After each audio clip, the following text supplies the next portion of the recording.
Hello everyone, welcome to our Juventus Coaching YouTube channel. In this video, we will be going over 9v9 defending in Zone 1.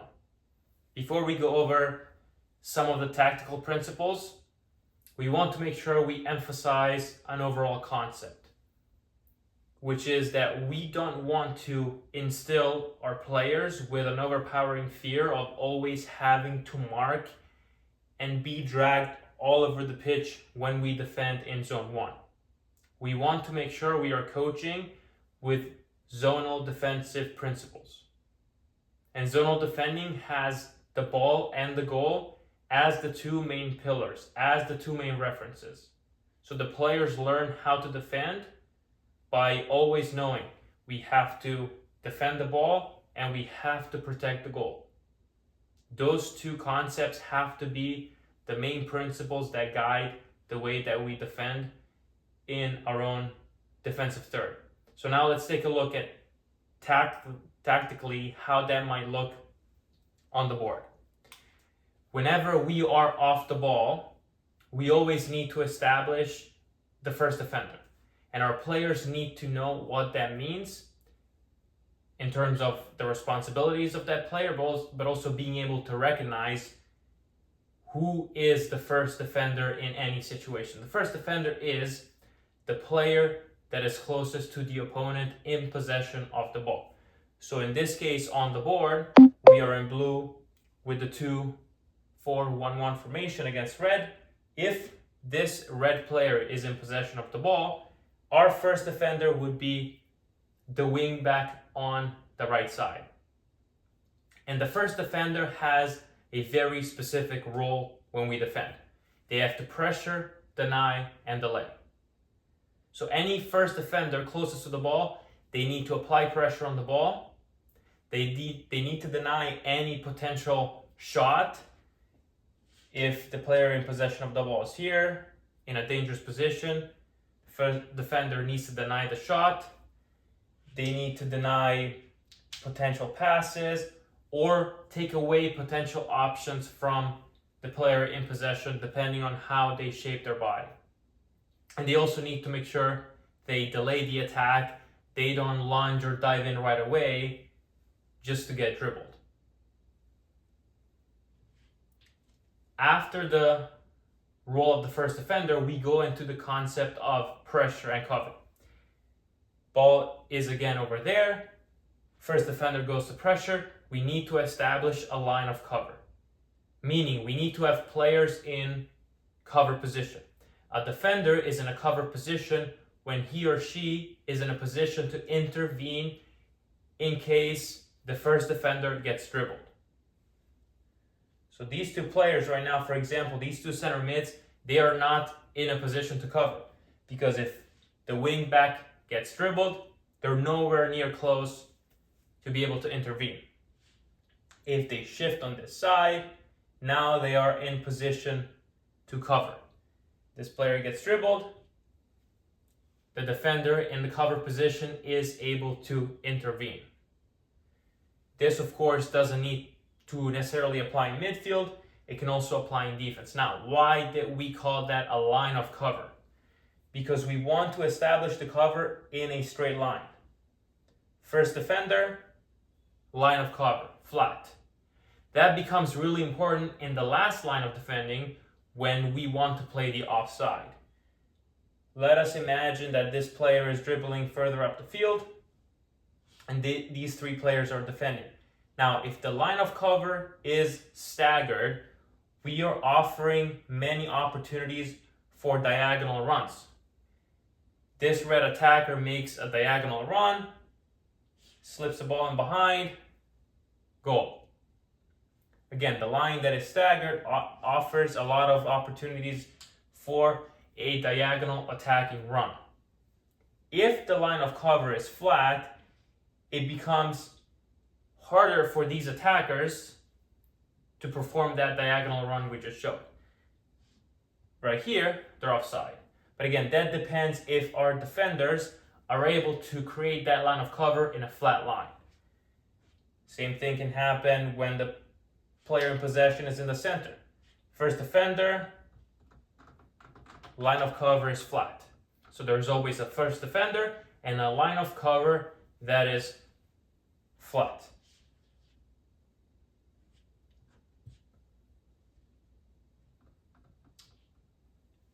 Third defensive principle that we want to emphasize to our players in our defensive third in zone 1 is having our lines being compact and having the distances between defenders being tight and narrow. We never want to defend being stressed all over the field and leaving huge gaps to the opposition. Good defending comes from compact lines and short distances. Okay, a lot of coaches use the keyword squeeze because, again, we want to squeeze the space. We want to create lines that are compact and that don't offer a lot of space to our opponents. This goes to a horizontal distance, let's say between these two players. Okay, that needs to be compact, but it also refers to spaces in between the lines. If we're leaving a lot of space in between our defensive line and our midfield line, this space can be used by the opposition to hurt us, attack, and potentially create goal scoring opportunities. Now, of course, we want to have the ball and the goal as a main reference, like we said at the beginning of the video. Let's take a look, for example, at how a wing back might be approaching that principle. If the ball is on this side, and let's say the opponent has a player on the opposite side that is trying to provide width. The player is trying to provide width over there. We don't want our wing back to be dragged all over and tell them, Mark, stay on them, stay on them. Why wouldn't we want to do that? Because again, we teach defending with the ball and the goal in mind. We're trying to defend the ball and we're trying to protect the goal. Those are the two main priorities. So in this situation, the ball is on this side. I need to help my teammates defend the ball and protect the goal. Now, I know that player is over there and I keep them in mind. If the ball gets switched to this side, we have time to shift as a defensive unit. However, if I'm here and this ball gets played there, I don't have time to recover, and that leads my defensive line to be uncovered and unprotected. So as a wingback, for example, I'm shifting on this side and I'm being an active defender, and I'm making sure that I'm helping my teammates defend the ball, which in this case I'm not doing, but I am protecting the goal with my two center backs. So when we are in zone 1 in our 9v9 formation, our wing backs help create a back four. They're called wing backs because they're wingers, they attack forward, but they also defend like fullbacks. That's why the name wing backs. Okay? When we are in zone 1 in our 9v9 formation, we have to approach defending like we're treating it as a back four unit. Okay, these are the two center backs and the wing backs.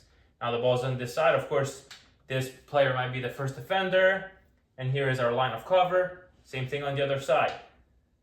First defender, line of cover, the wing back joins the two center backs. Okay, so again, we emphasize that we treat defending in zone 1 and 9v9 as a matter that is played with a back four. The back four that always has two main priorities. We want to defend the ball with our first defender that pressures, denies, and delays. We want to have cover, and we want to protect the goal. We want to, no matter where the ball is, we're defending the ball, and we're protecting the goal. The two main principles. Now, there will be moments where we need to mark. That is part of defending. It happens in the game. I'm not saying we don't do it. But again, when we do mark, it is important that we explain to our players the following concept. Let's say I'm marking this striker here. I never want to directly mark someone and just look at my direct opponent without watching the ball. Because if I do so, if I am watching this player without looking at the ball, the opponent can dribble my teammate and score. I need to be aware of where the ball is.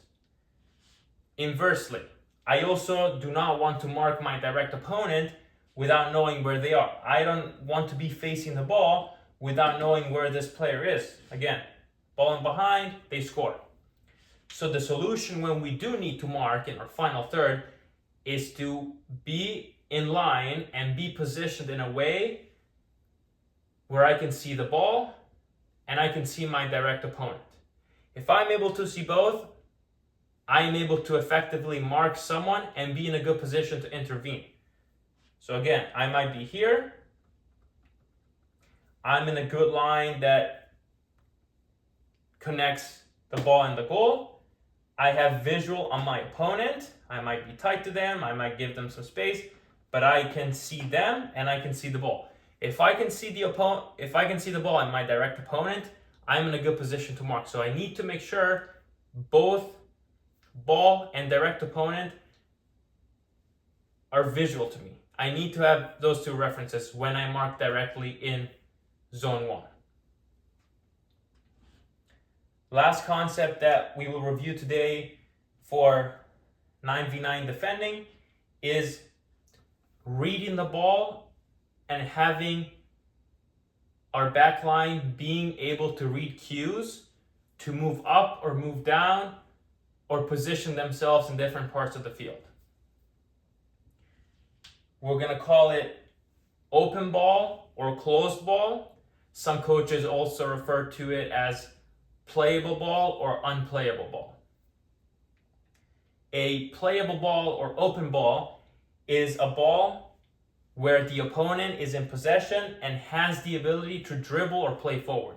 So in this case, they don't have an obstacle in front of them, they're not marked. This player in the opposition has the chance to dribble forward or play forward. We call that open ball or playable ball. In this case, our back line needs to read that cue. If we are facing an open ball and we stand straight on and we don't move, we leave this space in behind. And this becomes dangerous because this player can play a ball in behind, they can get around us, and they can score. So the moment our defenders read an open or playable ball, they need to turn their hips, face sideways, and be ready to shuffle back. As this player's dribbles, we need to start moving back until eventually one player steps and the other shift into cover position. Again, when we see an open ball, someone that has a chance to play forward or dribble forward, we're not going to stand there with our heels flat, facing forward. The back line is going to have to shift their hips, be in a position ready to go back, and ready to potentially go after a ball that is played in behind. The other scenario, the other cue to read, is the closed ball or unplayable ball. Meaning, a player is in possession of the ball, but does not have the chance to dribble or play forward like in this scenario. Now in that case, we don't want our back line to go back, we actually want the back line to squeeze. So, unplayable ball, we want our back line to get up, and we want our team to read that cue. Now many times we as coaches, we say up, up, up, up. But that can be joysticking. If our players are able to read the ball, they can move up and down the field accordingly. With an unplayable ball, we want to get up the field because first of all, we're getting players offside. Second, we're conquering space. We're getting them out of zone 1. If we don't move up when there is an unplayable or closed ball, we just keep getting squeezed in our own defensive third. So with unplayable ball, we need to teach our players, that's the cue. We push the line up. Our center backs, our line leaders, up, and we go. Anytime a player is in possession but does not have the chance to dribble or play forward. So again, those two main ways to read the ball as a back line especially become very important for us to teach the players, to give real examples to show. Open, playable ball, we turn our hips, we're ready to defend back, we're ready to protect the space in behind and apply the pressure cover. Unplayable ball or closed ball, we're pushing the line up and we're getting our team out of zone 1. Let us know if you have any questions in the comments. We will see you soon on the field or in another video.